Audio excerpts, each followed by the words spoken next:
السلام علیکم ورحمۃ اللہ وبرکاتہ۔ نحمده ونصلی علی رسولہ الکریم۔ رب اشرح لی صدری ویسر لی امری واحلل عقدۃ من لسانی یفقهوا قولی۔ اللہم انفعنا بما علمتنا وعلمنا ما ينفعنا وزدنا علما۔ سبحانک لا علم لنا الا ما علمتنا انک انت العلیم الحکیم۔ تفسیر سورۃ الانعام آیت نمبر 136 سے 140 تک۔ اعوذ باللہ من الشیطان الرجیم۔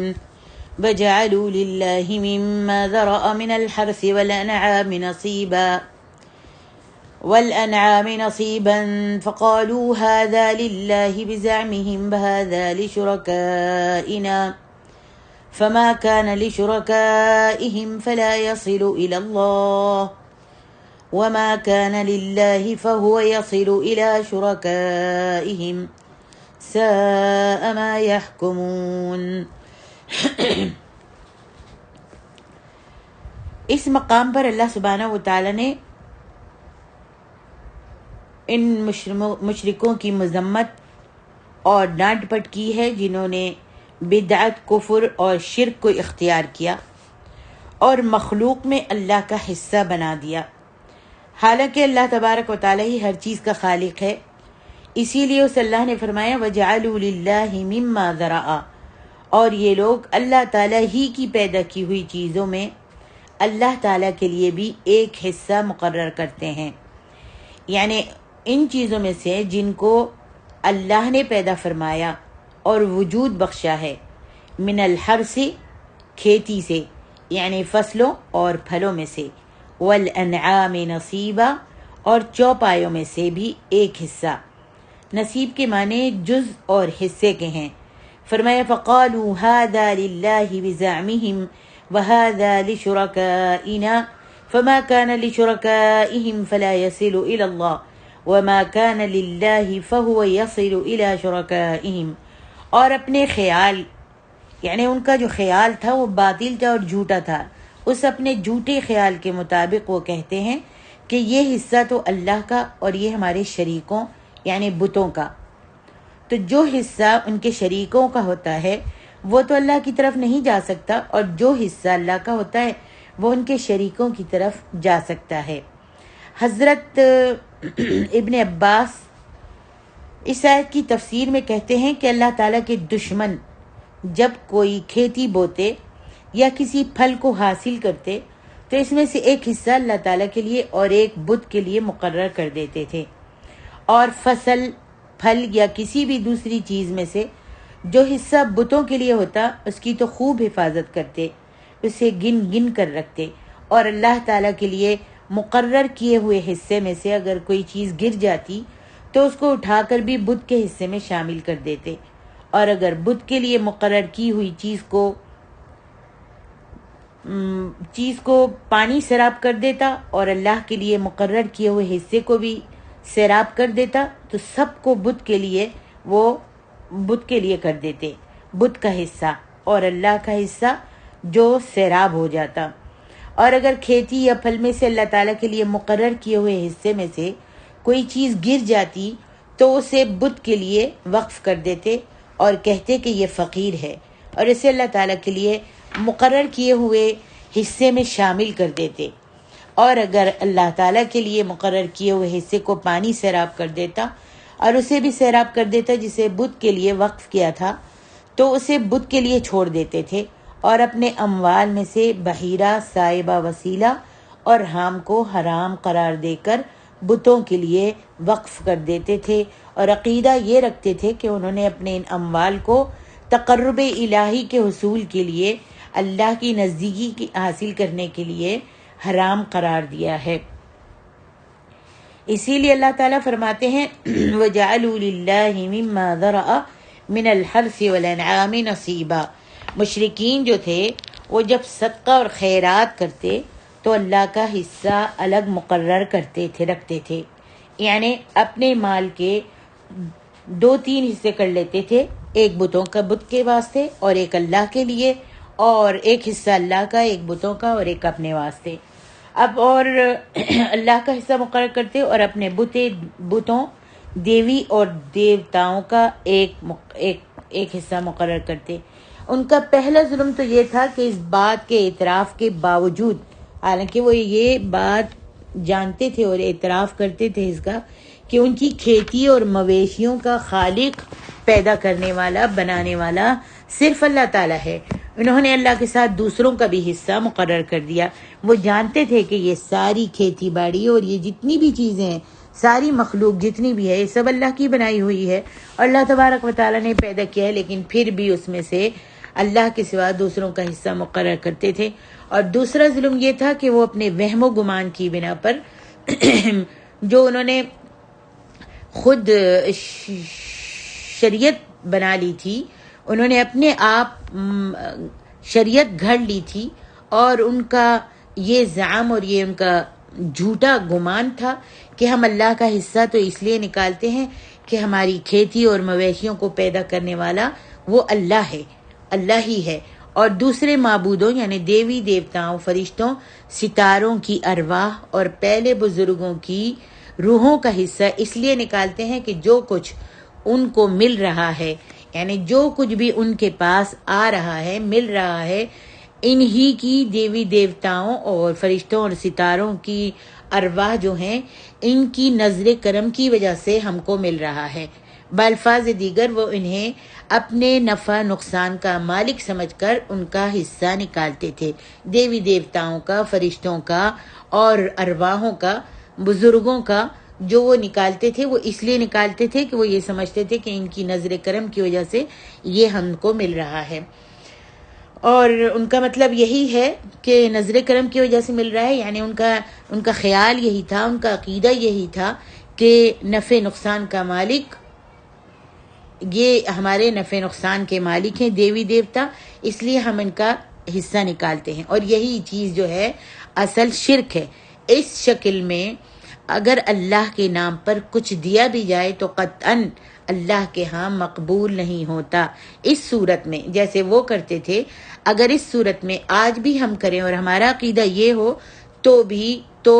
اللہ تبارک و تعالیٰ کو ایسے حصے کی کوئی ضرورت نہیں ہے. اللہ تبارک و تعالیٰ کے نام پر جو حصہ رکھتے تھے تو اللہ تو کہہ دیتا ہے، اللہ نے کہا کہ یہ حصہ بھی میں تمہارے بتوں کو ہی دے دیتا ہوں، تم ان کو ہی دے دو. اس لیے کہ حضرت ابو ہریرہ رضی اللہ عنہ کہتے ہیں کہ نبی صلی اللہ علیہ وسلم نے فرمایا،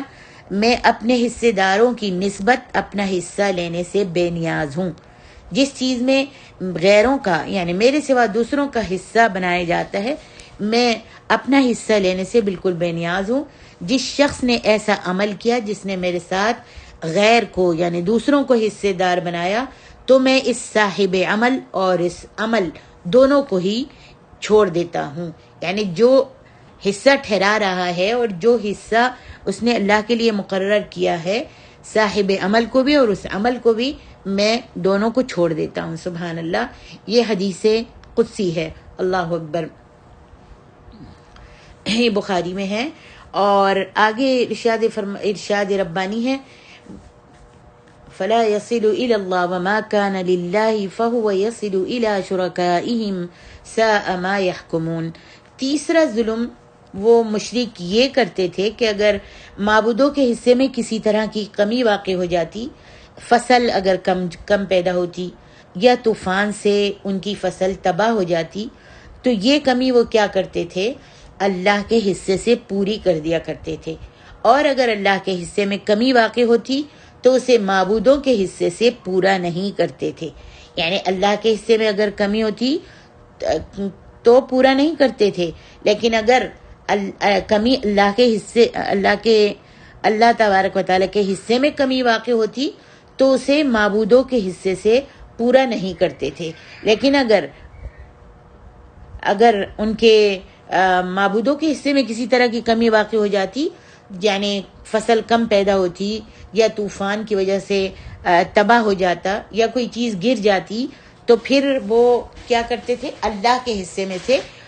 ان معبودوں کی کمی کو پورا کر دیتے تھے. استغفر اللہ. انہوں نے اللہ کا حصہ کتنا مقرر کر کے رکھا تھا اور اپنے معبودوں کا کتنا، یہ تفصیل کہیں بھی نہیں ملتی. یہ بس ان کی اپنی ہی قیاس آرائیوں کے مطابق انہوں نے طے کیا تھا. یہ بس ان کی اپنی ہی قیاس آرائیوں کے مطابق طے کیا گیا تھا. اللہ کا حصہ تو وہ فقیروں، یتیموں اور وغیرہ میں تقسیم کر دیتے تھے، اور معبودوں کا حصہ مندروں کے پجاریوں اور سرپرستوں کو بانٹ دیتے تھے. اور بتوں کے سامنے جو نظر و نیاز رکھی جاتی وہ بھی بالواسطہ ان پجاریوں کو ہی پہنچ جاتی تھی. جو بتوں کے سامنے نظر و نیاز رکھی جاتی تھی وہ بھی اٹھا کر وہ پجاریوں کو ہی پہنچا دیتے تھے. ان اور پجاریوں نے ہی، ان بڑے لوگوں نے اور ان پجاریوں نے ہی، ان پرستاروں نے ہی اپنے ذاتی مفاد کی بنا پر، اپنے فائدے کی بنا پر ان پجاریوں نے اور ان سرپرستوں نے ہی یہ شریعت بنائی تھی اور یہ مقرر کیا تھا، اور انہوں نے ہی یہ پٹی پڑھائی تھی مشرکین کو کہ اگر اللہ کے حصے میں کمی واقع ہو جائے تو کوئی پرواہ نہیں کرنی چاہیے، کیونکہ اللہ تعالیٰ غنی ہے، وہ اپنے خزانوں سے یہ کمی پوری کر سکتا ہے. مگر اگر ان دیوی دیوتاؤں کے حصے میں کسی طرح کی کمی واقع نہیں ہونی چاہیے. گویا اس مشرکانہ رسم میں وہ لوگ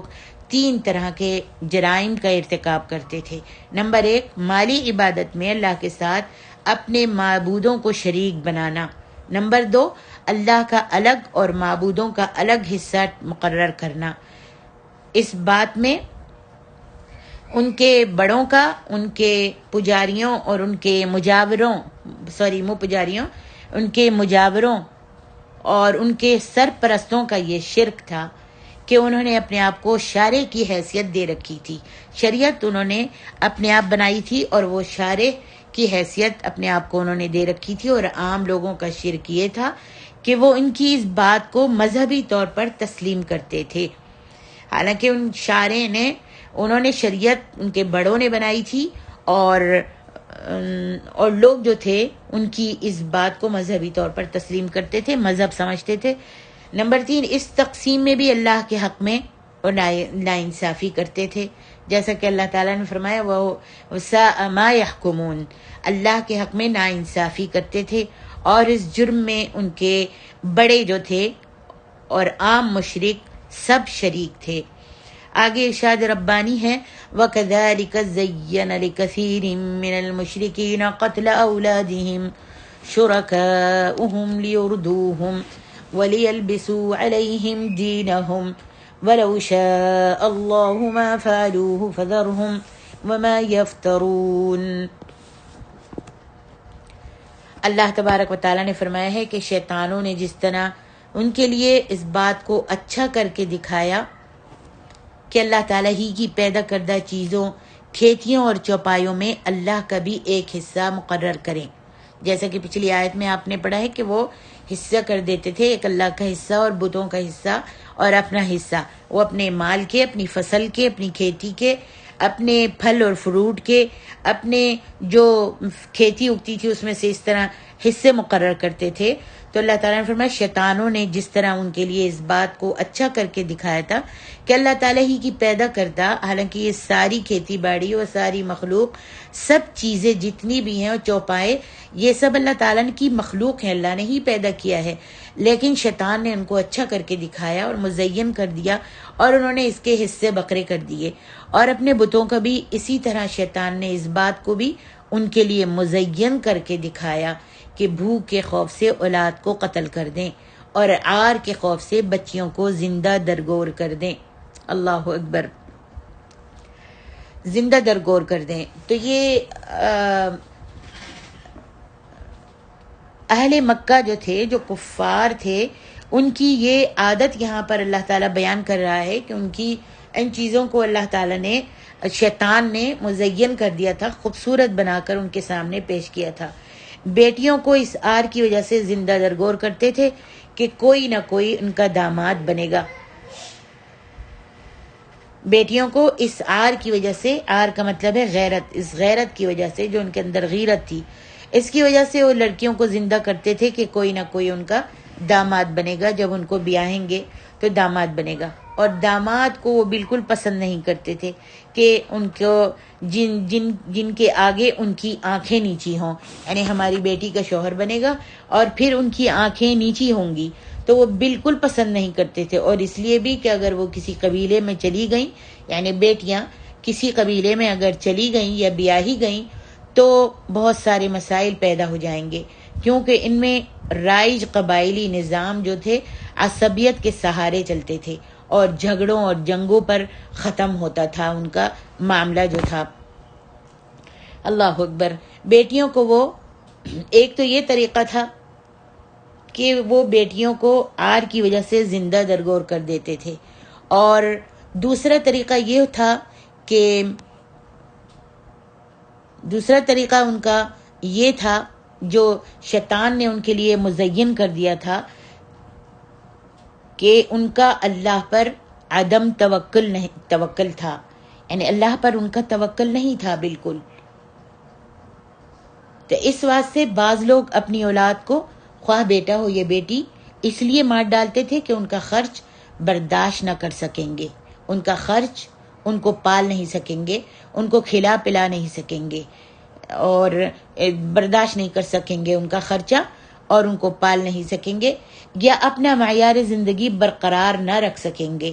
اور اس جرم میں وہ ان کو قتل کر ڈالتے تھے، اس لیے کہ ان کا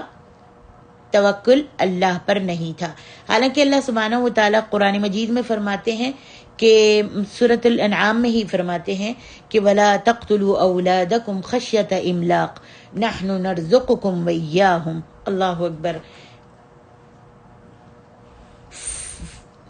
بھوک کی وجہ سے، افلاس کی وجہ سے اپنی اولادوں کو قتل مت کرو، کہ رزق دینے والے تو ہم ہیں۔ اللہ تعالیٰ فرماتا ہے تم کو بھی ہم رزق دیتے ہیں اور ان کو بھی ہم رزق دیں گے، ہم دیں گے اور دیتے ہیں، یعنی تمہاری اولاد کو بھی ہم ہی رزق دیں گے۔ تم کو کون رزق دیتا ہے؟ تم کہاں سے کھاتے پیتے ہو؟ اللہ ہی تو دیتا ہے نا، تو اللہ تبارک و تعالیٰ ہی تم کو بھی دے گا اور ان کو بھی دے گا۔ تو اس افلاس کی وجہ سے، اس بھوک کی وجہ سے، بھوک کے ڈر کی وجہ سے تم اپنی اولادوں کا قتل مت کرو۔ لیکن کفار مکہ کے لیے یہ بھی ہے کہ اللہ تبارک و تعالیٰ نے اس کو واضح طور پر قرآن مجید میں کئی جگہ ارشاد فرمایا ہے، وَإِذَا بُشِّرَ أَحَدُهُم بِالْأُنثَىٰ ظَلَّ وَجْهُهُ مُسْوَدًّا وَهُوَ كَظِيمٌ يَتَوَارَىٰ مِنَ الْقَوْمِ مِنْ سُوءِ مَا بُشِّرَ بِهِ أَيُمْسِكُهُ فِي التُّرَابِ أَمْ يَدُسُّهُ عَلَىٰ هُونٍ أَمْ يَدُسُّهُ فِي التُّرَابِ۔ وہ کیا کرتے تھے کہ جب ان کو بیٹیوں کی خوشخبری دی جاتی تھی، بیٹی کی ولادت کا بتایا جاتا تھا، تو ان کے چہرے جو ہے سیاہ ہو جاتے تھے۔ ان کو اتنی غیرت آتی تھی لڑکیوں کا نام سن کر، اس لیے کہ بعضے لوگ جو ہیں وہ لڑکیوں کو برداشت نہیں کرتے تھے۔ اور کیا وجہ تھی؟ یہی وجہ تھی کہ ان بڑی ہوں گی، ان کو پالیں گے اور پھر ان کی شادی کریں گے، ان کے پاس داماد آئے گا، اس کے سامنے ہمیں اپنی نظریں نیچی رکھنی پڑیں گی۔ اور دوسرا جو تھا وہ یہ تھا ان کو ڈر کہ ان کو کھلانا پلانا پڑے گا، کیسے کھلائیں گے، کیسے پلائیں گے۔ بہت سے لوگ اس واسطے ان کو قتل کر دیا کرتے تھے، درگور زندہ زمین میں درگور کر دیا کرتے تھے کہ ان کی پرورش کرنی پڑے گی اور ان پر خرچہ کرنا پڑے گا۔ اللہ اکبر۔ تو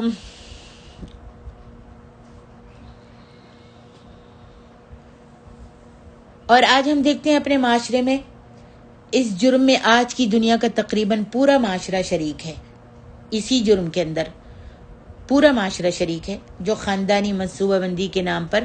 برتھ کنٹرول اور اسقاط حمل اور عورتوں اور مردوں کو بانجھ بنانے کے طریقے دریافت کر کے اس جرم کا اعلانیہ ارتکاب کر رہے ہیں۔ آج کل لوگ جو ہیں، معاشرہ جو ہے، دیکھیں منصوبہ بندی کرتے ہیں، برتھ کنٹرول، اسقاط حمل اور عورتوں اور مردوں کو بانجھ بنانے کے طریقے دریافت کر کے اس جرم کا اعلانیہ ارتکاب کر رہے ہیں، اور یہ کام حکومتوں کی سرپرستی میں ہوتے ہیں۔ سبحان اللہ، یہ کام حکومتوں کی سرپرستی میں ہوتے ہیں، اور اس فعل کو بہت ہی مستحسن، بہت ہی اچھا قرار دیا جاتا ہے اور اس کے اوپر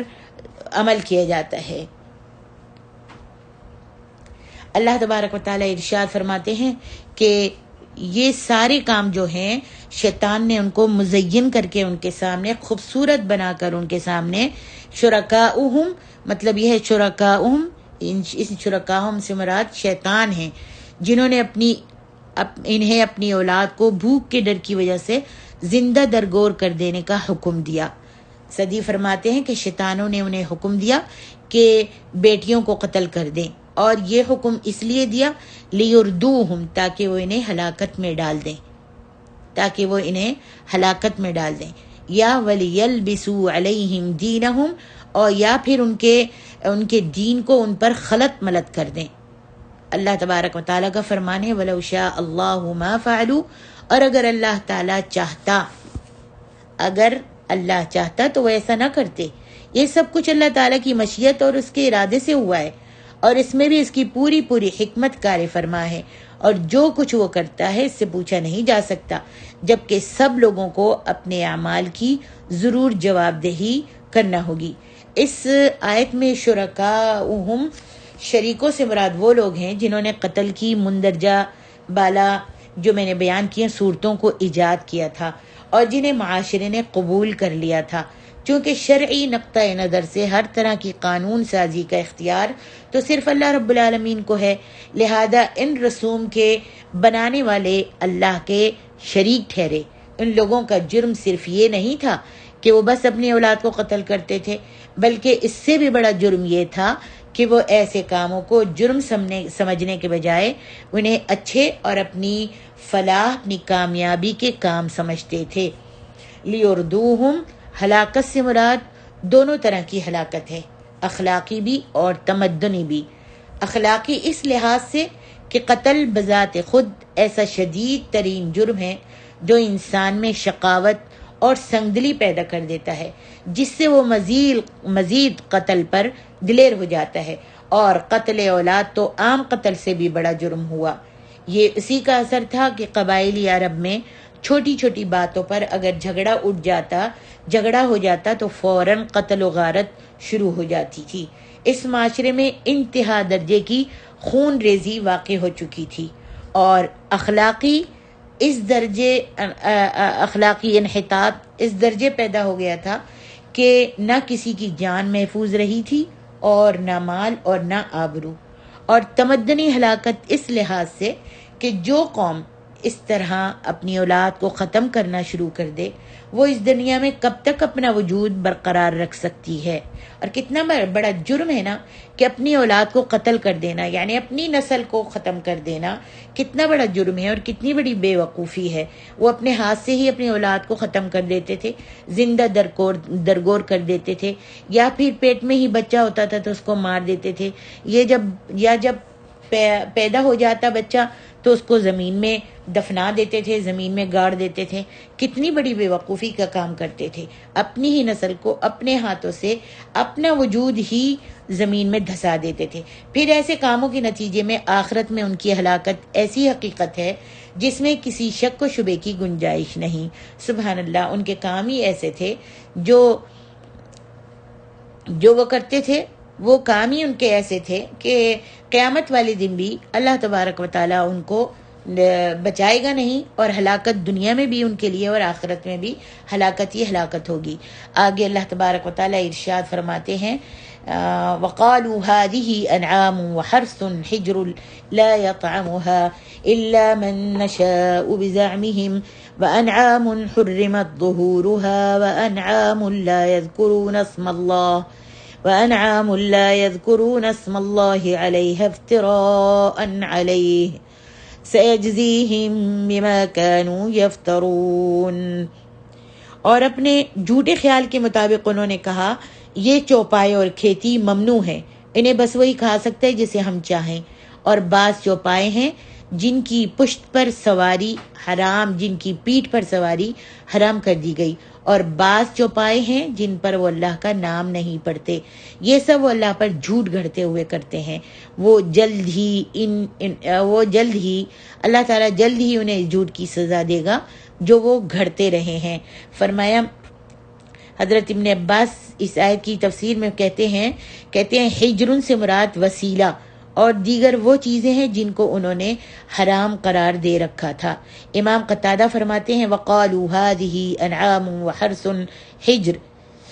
یہاں پر فرمایا اپنے جھوٹے خیال سے یہ بھی کہتے ہیں کہ یہ چوپائے، وَقَالُوا هَٰذِهِ أَنْعَامٌ، اور یہ کہتے ہیں یہ چوپائے اور کھیتی جو ہے منع ہے۔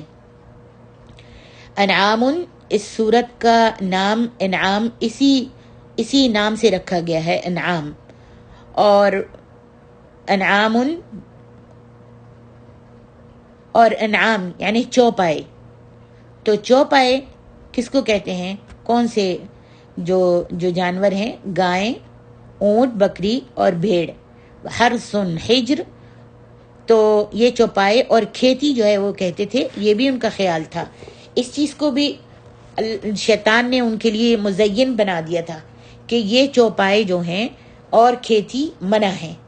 اس سے مراد وہ چیزیں ہیں جنہیں شیطانوں نے ان کے اموال میں سے ان کے لیے نہایت شدت سے حرام قرار دے رکھا تھا، اور یہ حرمت اللہ تبارک و تعالیٰ کی طرف سے نہیں تھی۔ پہلے تو یہ بتا دوں کہ مشرکین مکہ اپنے آپ کو حضرت ابراہیم کا پیروکار قرار دیتے تھے، جیسا کہ یہاں پہ اللہ تعالیٰ نے فرمایا وَلِيَلْبِسُوا عَلَيْهِمْ دِينَهُمْ، اور تاکہ ان کے دین کو ان پر خلط ملط کر دیں۔ شیطان نے ایسی ان کو پٹیاں پڑھائی تھیں اور ایسی ڈکوسلے بازی اور ایسی افتراء جھوٹ ان کو سکھایا تھا اور اس کو مزین کر کے ان کے سامنے کیا تھا کہ دیکھتے ہیں مشرکین مکہ اپنے آپ کو حضرت ابراہیم علیہ السلام کا پیروکار یعنی ماننے والا قرار دیتے تھے، حضرت ابراہیم کے دین کو ماننے والا قرار دیتے تھے۔ پھر ان میں کچھ اچھی باتیں بھی موجود تھیں جن سے اس بات کا شبہ ہوتا تھا، مثلا عبادات میں بیت اللہ کا طواف کرنا، صفا مروہ کی سعی کرنا اور حج و عمرے کی عبادت بجا لانا۔ اگرچہ ان میں بھی کئی غلط رسوم اور عقائد شامل ہو چکے تھے، اور اخلاقیات اور معاملات میں مہمان نوازی اور وعدے کی پابندی اور سچی بات کہنا، جھوٹ سے اجتناب کرنا، کسی کو امان دینا تو پھر اسے پوری ذمہ داری سے نبھانا، اگر کسی کو امان دیتے تو پوری ذمہ داری سے اس کو نبھاتے تھے۔ لیکن دور نبوی تک ان کا مذہب شرک و بدعات کے ملغوبہ میں دب کر رہ گیا تھا۔ اس کی ایک وجہ تو یہ ہے کہ صحف ابراہیم علیہ السلام کو جو صحیفے دیے گئے تھے محفوظ نہیں رہے تھے، اور یہ معلوم کرنے کا کوئی معیار نہیں تھا کہ فلاں کام یا فلاں رسم کب شروع ہوئی، فلاں کام جو ہے ان کی عبادت جو کرتے ہیں اور یا فلانی رسمیں جو کرتے ہیں وہ کب شروع ہوئی، اور اس کا کوئی شرعی جواز ہے یا نہیں۔ دوسری وجہ امتداد زمانہ ہے، لمبا زمانہ ہونا، یعنی حضرت ابراہیم علیہ السلام سے لے کر نبی علیہ السلام کی بعثت تک 3000 سال کی مدت ہے۔ نبی علیہ السلام کے درمیان اور ابراہیم علیہ السلام کے درمیان جو وقفہ ہے 3000 سال کی مدت کا ہے۔ اس دوران بے شمار شرک و بدعات کے موجد پیدا ہوتے رہے اور اپنی اختراعات اس دین میں شامل کرتے رہے، اور کوئی حقیقی معیار موجود نہ ہونے کی وجہ سے قوم انہیں دین کا جزو سمجھتی رہی، دین کا حصہ سمجھتی رہی اور اس پر عمل کرتی رہی۔ اللہ اکبر۔ آگے ارشاد ربانی ہے وقالو، اور یہ بھی وہ کہتے تھے، کیا کہتے تھے؟ وقالو هذه انعام وحرث حجر لا يطعمها وانعام حرمت ظهورها وانعام لا يذكرون اسم الله عليه افتراء عليه۔ ان مشرکوں کی مشرکانہ رسوم کی فہرست بڑی طویل ہے۔ ان کے بڑوں نے آہستہ آہستہ پوری شریعت ہی خود بنا لی تھی، جن میں سے چند مزید امور کا اللہ تعالیٰ نے اس آیت اور اس سے اگلی آیت میں ذکر فرمایا ہے، اور وہ یہ ہے، نمبر 1، ان مشرکوں کے ہاں یہ دستور تھا کہ جس کھیتی یا مویشی کے متعلق وہ یہ منت مان لیتے کہ وہ فلاں بت یا فلاں دربار یا فلاں حضرت کے لیے مخصوص ہے، تو ایسی نیاز کو جو انہوں نے منت مان لی تھی فلاں بت فلاں دربار یا فلاں حضرت کے لیے مخصوص ہے، تو ایسی نیاز کو ہر ایک نہیں کھا سکتا تھا، بلکہ اس کے متعلق بھی انہوں نے ایک فہرست بنا رکھی تھی کہ فلاں قسم کی نظر ہو تو اس کو فلاں فلاں لوگ کھا سکتے ہیں، اور فلاں قسم کی ہو تو فلاں فلاں کھا سکتے ہیں۔ نمبر 2، جن مویشیوں کو بتوں یا درباروں کی نظر کیا جاتا ان پر عام لوگوں اور اصل مالک کا بھی سواری کرنا حرام تھا۔ جن مویشیوں کو، یعنی گائے، اونٹ، بکری، بھیڑ وغیرہ، ان مویشیوں میں سے جن مویشیوں کو بھی مقرر کیا جاتا، بتوں کے نام پر نظر مانی جاتی اور ان کے نام پر ان کو مقرر کیا جاتا، تو ان پر عام لوگ اور اصل مالک بھی سواری کرنا ان پر اس کے اوپر حرام سمجھتا تھا۔ یہ ان کا خود اپنا بنایا ہوا، اپنا گھڑا ہوا تھا، جیسا کہ فرمایا اللہ تعالیٰ نے حرمت ظہورها وانعام حرمت ظہورها، انہوں نے حرام کیا ہوا تھا، تاکہ حج کے سفر میں بھی اس پر سوار ہونا ان کے لیے وہ اپنے لیے منع کرتے تھے اور ان کے لیے ممنوع تھا،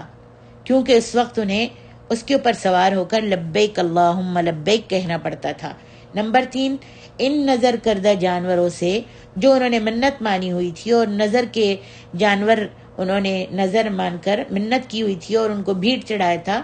تو ان جانوروں سے صرف دربار کے مجاور اور بتوں کے ماننے والے جو ان کے بڑے ہیں وہی فائدہ اٹھا سکتے تھے، مگر اب ان پر اللہ کا نام لینا ممنوع تھا۔ جو نظر مانے ہوئے جانور تھے، جن کو انہوں نے نظر مان کر منت مان کر نذرانہ دے دیا تھا، اس کے اوپر صرف مجاور ان سے فائدہ اٹھا سکتے تھے۔ بتوں کے نام پر جو انہوں نے نظر چڑھاوا دیا تھا جن جانوروں کا، ان کے صرف مجاور جو ہیں، ان کے جو بڑے ہیں، وہی بس اس سے فائدہ اٹھا سکتے تھے، مگر اب ان پر اللہ کا نام لینا ممنوع تھا، کیونکہ وہ معبودان باطل کے لیے وقف ہو چکے تھے۔ وہ بتوں کے لیے، اللہ کے سوا دوسروں کے لیے انہوں نے وہ وقف کر دیے تھے اور نظر مان لی تھی، انہوں نے بھیڑ چڑھا دی تھی۔ دودھ دھوتے وقت، سواری کرتے وقت، ذبح کرتے وقت اور کھاتے وقت، غرض کسی وقت بھی ان پر اب اللہ کا نام لینا ممنوع تھا، جیسا کہ اللہ فرماتے ہیں وَأَنْعَامٌ لَا يَذْكُرُونَ اسْمَ اللَّهِ عَلَيْهَا افْتِرَاءً عَلَيْهِ، اللہ اکبر۔ سواری کرتے وقت، ذبح کرتے وقت اور کھاتے وقت، غرض کسی وقت بھی، کبھی بھی ان پر اب اللہ کا نام لینا ان کے لیے منع تھا، انہوں نے اپنے اوپر منع کر لیا تھا، تاکہ اس معبود کی نظر و نیاز میں اللہ کی شراکت نہ ہونے پائے۔ نمبر 4، جو مویشی بتوں اور یا آستانوں کے نام وقف ہو چکے، یعنی جو مویشی، جو چوپائے انہوں نے بتوں یا آستانوں کے نام پر وقف کر دیے تھے، مثلا بحیرہ، سائبہ وغیرہ وغیرہ، ان میں ماداؤں کو ذبح کرنے کے بعد اگر ان کے پیٹ سے زندہ بچہ نکلے، جیسا کہ فرمایا وَقَالُوا مَا فِي بُطُونِ هَٰذِهِ الْأَنْعَامِ خَالِصَةٌ لِّذُكُورِنَا وَمُحَرَّمٌ عَلَىٰ أَزْوَاجِنَا، اللہ اکبر۔ فرمایا کہ اور وہ کہتے تھے کہ جو یہ کہتے تھے کہ جو ان چوپایوں کے پیٹ میں ہے وہ خاص ہمارے مردوں کے لیے ہے، یعنی چوپایوں کے پیٹ میں ہے وہ خاص ہمارے مردوں کے لیے ہے۔ حافظ ابن کثیر لکھتے ہیں کہ اس سے مراد دودھ ہے۔ حضرت ابن عباس کہتے ہیں کہ اس سے مراد دودھ ہے، کہ اسے وہ عورتوں کے لیے حرام قرار دے دیتے تھے اور مرد اس کو پیتے تھے۔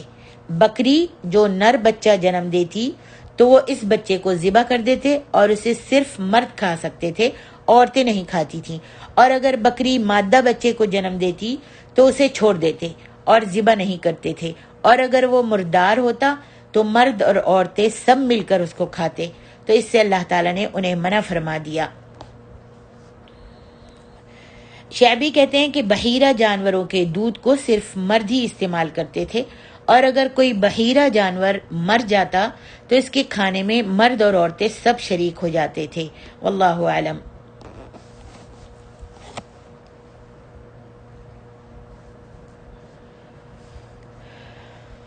تو جو مویشی بتوں یا آستانوں کے نام پر وقف ہو چکے تھے، مثلا بحیرہ، سائبہ وغیرہ، ان میں ماداؤں کو ذبح کرنے کے بعد اگر ان کے پیٹ سے زندہ بچہ نکلتا تو اس کا گوشت صرف مرد ہی کھا سکتے تھے، عورتیں نہیں کھا سکتی۔ ہاں اگر بچہ مردہ پیدا ہو یا پیدا ہوتے ہی مر جائے تو اس میں عورتیں بھی شریک ہو سکتی تھیں، اور مل کر کھا سکتی تھیں. اور ایسے ملتی جلتی رسوم ہمارے ہاں بھی آج رائج ہے، آج ہمارے معاشرے میں بھی رائج ہے. مثلاً اب دیکھتے ہیں کہ آج ہمارے وہ تو کفار مکہ جہالت پر تھے اور ان کے پاس سمجھ دین کی نہیں تھی، لیکن آج ہمارے نام نہاد مسلمان جو ہیں وہ بھی یہ رسمیں رائج کرے ہوئے ہیں اور اس کے اوپر چل رہے ہیں. جیسا کہ فاطمہ بی بی صاحبہ کی سحنک، جسے صرف سہاگن عورتیں ہی کھا سکتی ہیں، مرد اور بیوہ عورتیں یا مطلقہ عورتیں نہیں کھا سکتی. تو یہ سب کفر ہیں، کفر اور شرک کی باتیں ہیں. ہم سب کو ان سے بچنا چاہیے اور ان سے گریز کرنا چاہیے. آج تو ہمارے پاس اللہ سبحانہ و تعالیٰ کی یہ پاک کتاب موجود ہے اور اس کے اندر ایک ایک چیز کی، ایک ایک آیت کی، ایک ایک لفظ کی تشریح موجود ہے. ہم کتنی دنیا میں ترقی کر رہے ہیں، نہیں ریسرچ کرتے تو صرف قرآن پر ریسرچ نہیں، قرآن پر غور و فکر نہیں، قرآن پر تدبر نہیں، بس صرف ہم لکیر کے فقیر بن کر چلے جا رہے ہیں. بھئی ہمارے ماں باپ کا مذہب یہی تھا، جیسے وہ کرتے آئے ہماری برادری کر رہی ہے ویسے ہم بھی کر رہے ہیں. نہیں، آئیے کتاب کو پڑھیے، اس کتاب کو پڑھیے، اس میسیج کو سمجھیے اور سمجھ کر یہ شرک و بدعات کی جو رسم ہے ان کو چھوڑنے کی کوشش کیجیے. آپ نے دیکھا کس طریقے سے شیطان نے ان سارے کاموں کو مزین کر کے ان کے سامنے پیش کیا ہوا تھا، خوبصورت بنا کر ان کے سامنے پیش کیا ہوا تھا کہ یہ سارے کام جو میں نے ان آیتوں میں آپ نے پڑھے ہیں، شاید آپ سمجھ گئی ہوں گی جو میں نے پڑھے ہیں اور اللہ تعالیٰ نے بیان کیے ہیں، سمجھ گئی ہوں گی کہ وہ ان کے اندر کیا کیا جہالت کی رسمیں تھیں اور انہوں نے شریعت بازی کر کے خود ہی دین میں تبدیلی کی تھی، دین میں نئے باتیں نکالی ہوئی تھیں. اور پھر جب انہوں نے یہ باتیں نکالی ہوئی تھی، جیسا کہ آپ نے پڑھی ہے آج کے ہی سبق میں، کیا پڑھا ہے کہ وہ اپنی کھیتی باڑی میں سے، اپنے سامان میں سے، جو بھی ان کے پاس ہوتا تھا مویشیوں میں سے حصہ کر لیتے تھے اور اس میں سے 3 حصے کر کر ایک اللہ کے نام پر اور ایک دیوی دیوتاؤں کے نام پر، بزرگوں کے نام پر، درگاہوں کے نام پر، بتوں کے نام پر کر دیتے تھے اور ایک حصہ خود اپنے لیے رکھتے تھے. اور اگر اللہ کے جو نام پر انہوں نے رکھا ہوتا تھا اس میں کمی ہو جاتی، طوفان آ جاتا یا تباہی آ جاتی یا ہوا بہت زبردست چلتی اور جس سے ان کی کھیتی میں نقصان ہوتا یا ان کے مویشیوں میں نقصان ہوتا، تو وہ کیا کرتے تھے، اس نقصان کو جو اللہ کے نام پر انہوں نے رکھ دیا تھا اور اس میں طوفان آ گیا یا اس میں کمی آ گئی، تو اس نقصان کو جو انہوں نے حصہ رکھا تھا دیوی دیوتاؤں، اس نقصان کو جو اللہ کے نام پر انہوں نے اس حصے کو جو انہوں نے اللہ کے نام پر رکھا تھا، اگر اس میں کمی ہو جاتی، فصل میں کمی ہوتی یا پھر طوفان آ کے تباہی آ جاتی، تو اس نقصان کو وہ پورا نہیں کرتے تھے. لیکن اگر ان کے بتوں کے لیے جو انہوں نے حصہ رکھا ہوتا تھا اور ان میں کمی آ جاتی بتوں کے حصے میں، تو وہ اللہ کے حصے سے اس حصے کو، بتوں کے حصے کو پورا کر دیتے تھے. دیکھا آپ نے کتنی جہالت تھی ان کے اندر. حالانکہ نقصان دینا اور فائدہ دینا اللہ کا کام ہے اور کھیتی باڑی میں برکت دینا اور رحمت دینا اللہ کا کام ہے. یہ ساری مخلوقات جو ہے اللہ تبارک و تعالیٰ کی پیدا کی ہوئی ہے، بنائی ہوئی ہے. سبحان اللہ، چاہے وہ مویشی ہوں، چاہے فصل ہو، چاہے کھیتیاں ہوں، جو بھی کچھ ہو، سب کا سب. اور وہ خود بھی، انسان خود بھی، جنہوں نے یہ شرک و بدعات کے جو انہوں نے، ان کے مجاوروں نے، جو ان کے پرستاروں نے، ان کے بڑوں نے جو یہ عقیدے بنائے ہوئے تھے اور یہ سب شیطان نے ان کے لیے خوبصورت بنا کر ان کے سامنے پیش کیا تھا. اور پھر دوسری چیز، دوسری آیت میں جو آپ نے پڑھی ہے، سبحان اللہ، پھر اپنے اولاد کو قتل کر دینا، بھوک افلاس کے ڈر سے قتل کر دینا، یا تو پیٹ میں ہی مار دیتے تھے یا پھر جب زندہ پیدا ہوتا بچہ تو اس کو زمین میں درگور کر دیا کرتے تھے، یا پھر اس لیے وہ اس کو قتل کر دیتے تھے اگر لڑکی ہوتی کہ اس کی بڑی ہوگی تو شادی کرنی پڑے گی، اور پھر شادی کرنے میں داماد دوسری قوم سے آئے گا، جب داماد آئے گا تو اس کے سامنے ہم کو اپنی نظریں نیچی کرنی پڑیں گی اور مشاکل و مسائل پیدا ہوں گے، اس واسطے وہ لڑکیوں کو زمین میں درگور کر دیتے تھے۔ تو یہ سارے کام جو ہے اللہ تعالیٰ فرماتا ہے زین لکثیر من المشرکین قتل اولادہم شرکاؤہم لیردوہم ولیلبسوا علیہم دینہم۔ اللہ اکبر، صرف اس لیے کہ ان کو یہ ہلاکت میں ڈالنا چاہتا تھا اور وہ صحیح اس کی خوبصورتی میں آ کر ہلاکت میں پڑ گئے۔ آگے اللہ تعالیٰ ارشاد فرماتے ہیں قد خسر الذین قتلوا اولادهم سفہا بغیر علم وحرموا مما رزقهم اللہ افتراء علی اللہ قد ضلوا وما كانوا مہتدین۔ اللہ اکبر، فرمایا کہ بے شک وہ لوگ خسارے میں رہے جنہوں نے اپنی اولاد کو علم کے بغیر بے وقوفی سے قتل کیا، اور اللہ تعالیٰ نے انہیں جو رزق دیا اللہ پر جھوٹ باندھ کر اسے حرام ٹھہرا لیا، تحقیق وہ گمراہ ہو گئے اور وہ ہدایت یافتہ نہ ہوئے، یعنی ہدایت نہیں پا سکے۔ اللہ اکبر، مشرکوں کی اس خود ساختہ شریعت کی، خود بنائی ہوئی، خود گھڑی ہوئی شریعت کی ایک ایک دفعہ پر غور کرنے سے معلوم ہوتا ہے، جو انہوں نے شریعت اپنے آپ بنائی ہوئی تھی، اس سے معلوم ہوتا ہے نمبر ایک یہ معلوم ہوتی ہیں باتیں کہ نمبر ایک، بتوں اور درباروں کے مجاوروں نے قانون سازی کے جملہ اختیارات خود سنبھال رکھے تھے۔ نمبر دو، وہ اپنی ان اختراعات کو دین کا حصہ بنا دیتے تھے۔ نمبر ایک، بتوں اور درباروں کے مجاوروں نے قانون سازی یعنی شریعت خود بنائی تھی، قانون سازی کے جملہ اختیارات خود سنبھالے ہوئے تھے، اور نمبر دو، وہ اپنی ان اختراعات کو دین کا حصہ بنا دیتے تھے، اور وہ ان کے سامنے جو ان کے ماننے والے تھے ان کے سامنے دین کا حصہ بنا کر ان کو پیش کرتے تھے۔ نمبر تین، اور حیل و بہانوں سے لوگوں سے مال بٹورتے تھے۔ اس وجہ سے یہ ساری حرکتیں اور یہ سارے کام کر حیل و بہانوں سے لوگوں سے مال بٹورتے تھے اور اللہ تعالیٰ کے حقوق کو تلف کر دیتے تھے۔ نمبر چار، حلال و حرام قرار دینے کے جملہ اختیارات بھی انہی کے پاس تھے، یعنی خود ہی چاہتے تھے تو حرام کر لیتے تھے اور خود ہی چاہتے تھے تو حلال کر لیتے تھے۔ اللہ اکبر، لیکن اللہ تبارک و تعالیٰ نے فرمایا وَلَا تَقُولُوا لِمَا تَصِفُ أَلْسِنَتُكُمُ الْكَذِبَ هَذَا حَلَالٌ وَهَذَا حَرَامٌ لِتَفْتَرُوا عَلَى اللَّهِ الْكَذِبَ، اور یوں ہی جھوٹ جو تمہاری زبان پر آ جائے مت کہہ دیا کرو کہ یہ حلال ہے اور یہ حرام ہے، کہ اللہ پر جھوٹ باندھو، بے شک جو لوگ بھی اللہ پر جھوٹ باندھتے ہیں وہ فلاح نہیں پائیں گے، جھوٹ کا فائدہ تو تھوڑا سا ہوتا ہے۔ اللہ اکبر، یہ سورۃ النحل کی آیت ہے جہاں پر اللہ تعالیٰ نے یہی ذکر کیا ہے کہ وہ اپنی طرف سے حلال و حرام قرار دینے کے جملہ اختیارات بھی انہی کے پاس تھے، یعنی اپنے پاس سے ہی انہوں نے بنائے ہوئے تھے۔ اور نمبر پانچ، وہی قتل اولاد کے مجرم تھے، غرض یہ کہ شرک کی کوئی قسم باقی نہیں رہ گئی تھی جو انہوں نے اختیار نہ کی ہو۔ اللہ تعالیٰ ان کے جرائم بتا کر مسلمانوں کو متنبہ فرماتے ہیں۔ آج صرف ان کو ہی نہیں، وہی مسلمان نہیں جو نبی صلی اللہ علیہ وسلم کے زمانے میں مسلمان ہوئے تھے، صرف صحابہ ہی نہیں بلکہ مجھ کو اور آپ کو بھی، ہم سب مسلمانوں کو اللہ تعالیٰ اس آیت میں متنبہ فرما رہے ہیں کہ ایسے سر سے پاؤں تک شرک میں پھنسے ہوئے لوگوں کے راہ راست پر آنے کا کوئی امکان نہیں ہے۔ جو اس طرح شرک میں پھنس جاتا ہے، شرک کی دلدل میں دھس جاتا ہے، تو پھر راہ راست پر آنے کا ان کے کوئی امکان نہیں رہتا۔ یا یہ مطلب ہے کہ ان کے جن اسلاف اور بزرگوں نے اللہ پر اس طرح کے جھوٹ گھڑ لیے تھے انہیں ہدایت یافتہ قرار دیا جا سکتا ہے، جو خود بھی گمراہ ہوئے اور آنے والی نسلوں کو بھی گمراہی کی راہ پر ڈال دیا۔